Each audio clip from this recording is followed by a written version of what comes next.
Hey, what's up guys, TechTime here, and this is the 2026 Moto G. So this phone has been out for a little bit of time, but I finally did get my hands on it. However, this does look like a familiar device. So if you look at it from the previous generation, the 2025 Moto G, then the design itself looks very similar. A very minor upgrade in that. And I did spend a few hours with this device, so I can solidly give you guys a first impression. Basically, like I said, the design itself is a very incremental upgrade, so it looks very familiar. So if we look at it, the back still has your camera setup with your 50 megapixel main camera, which we will talk about later on in the video. However, if I do want to find a distinct difference, it would be in the way that the camera cutout is around the corners. It's slightly different than the previous generation, but you really got to nitpick to kind of see that. If you look at the right hand side, you will get your power button / fingerprint sensor and your volume up and down.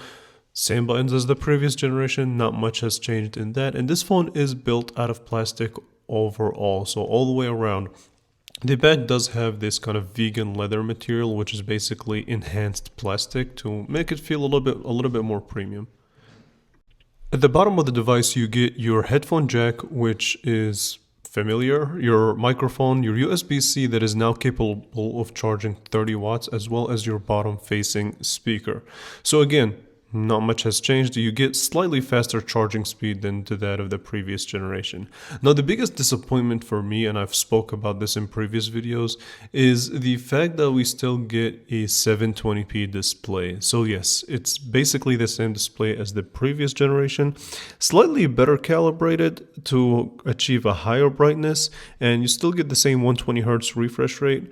But what's the point of having a high refresh rate if we're having a low resolution? It doesn't make sense to me. It's still the same IPS 720p panel from the previous generation, slightly brighter, but just the low resolution just does not cut it in 2026. I think they should have gotten away with that and put a 1080p panel on there, especially since the Moto G Play, that is this phone's basically clone, has a 720p panel.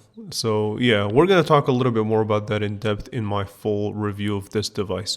Now, if we want to circle back to the cameras, so like I said, you get a 50 megapixel main sensor, and it is a f1.8 aperture. You get a 2 megapixel macro sensor, so it's a dual camera setup, and it does shoot video at 1080p. So the camera experience is definitely going to be a little bit familiar. If you want to look at an upgrade in the camera, then you get a slightly better selfie camera at 32 megapixels. So a high resolution selfie camera is where the upgrade is on the camera system.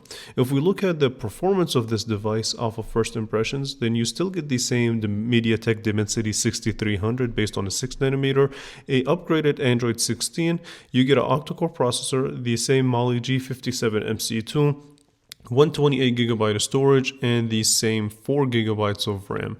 And I feel like with everything that's been going on with smartphones lately, especially the heavy emphasis on AI, 4GB of RAM is just not going to cut it in the future. So I don't think this phone is going to be future proof by any means. However, the price of this device still is $199, which, to be honest, if you have the previous generation Moto G, I don't see a reason to why you should get the 2026 model unless you have a really old Moto G model. So I'm a little bit disappointed that they didn't really change much. I mean, they did upgrade the speaker, they did upgrade the battery life, so the battery is 5200 versus the 5000 milliamp hour battery from the previous generation. So it is, by theory, going to last you longer, so it's going to be a better battery. Overall though, a very minor upgrade, and it just, I don't know. I'm disappointed. I'm not really impressed with what Motorola has been doing with the Moto G. If we had gotten a higher display resolution, then I would scratch past the performance. So with that being said, I do want to thank you all so much for watching. If you did enjoy this, make sure you leave a thumbs up, make sure you subscribe, and I will definitely catch you guys in the next video. Thank you all for watching.